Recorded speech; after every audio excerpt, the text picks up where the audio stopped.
Burası Batman Çayı kenarındayız. Burada birkaç yıldır çalışıyoruz. Bildiğim kadarıyla bu leylekler baharda gelip bu yüksek gerilim hatlarının üzerinde yuvalanıyorlar. Hala da duruyorlar. Yuvaları da duruyor. Görünüyor, gördüğünüz gibi.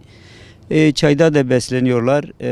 Tahminimce bugün biraz barajın yükselmesiyle beraber biraz daha çoğaldığını fark ettik, görebiliyoruz.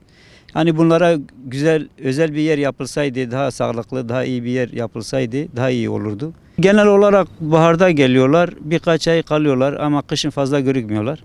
Genel olarak 3-5 ay kalıyorlar tahminimce.